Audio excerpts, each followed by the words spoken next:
Guys, ఈరోజు మన పూజలో వాడేది సిల్వర్ ఇంకా రాగి పాత్రల్ని ఈజీగా ఎలా శుభ్రం చేయాలో అది చూపిస్తాను. సో ఫస్ట్ వచ్చేసి రాగి పాత్రలు. సో దీనికోసం నేను వాడుతున్న ఇప్పుడు ఉప్పు ఇంకా నిమ్మకాయ రసం చూస్తున్నారా ఎంత బాగా మెరుస్తున్నాయో. అస్సాం ఇంకా నెక్స్ట్ వచ్చేసి చింతపండు.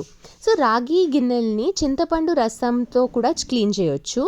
ఇంకా ఏంటంటే మన మిగిలింది రాత్రిది చింతపండు రసం ఉంటుంది కదా, దాంట్లో కూడా మన గిన్నెల్ని ముంచితే చాలా ఈజీగా షైన్ అవుతాయి. ఇప్పుడు వెండి గిన్నెల్ని చూసుకుందాం. మన వెండి పాత్రల్ని క్లీన్ చేయడానికి నేను ఇప్పుడు యూస్ చేస్తున్న కోల్గేట్ పౌడర్, దీంతో కూడా సూపర్గా షైన్ అవుతాయి. చూడండి, చూస్తున్నారా ఒక పళ్ళు తోమింది పౌడర్తో ఎంత మెరుస్తున్నాయో మన వెండి గిన్నె. నెక్స్ట్ వచ్చేసి పీతాంబరి పౌడర్. ఈ పౌడర్ని కూడా మంచిగా వెండి గిన్నెల మీద రాసి రబ్ చేస్తే సూపర్గా షైన్ అవుతాయి. సో మీకు నా ఐడియాస్ నచ్చితే నా వీడియోని లైక్ చేయండి, షేర్ చేయండి, కామెంట్ చేయండి, ఇంకా ఛానల్ని సబ్స్క్రైబ్ చేయండి. బాయ్.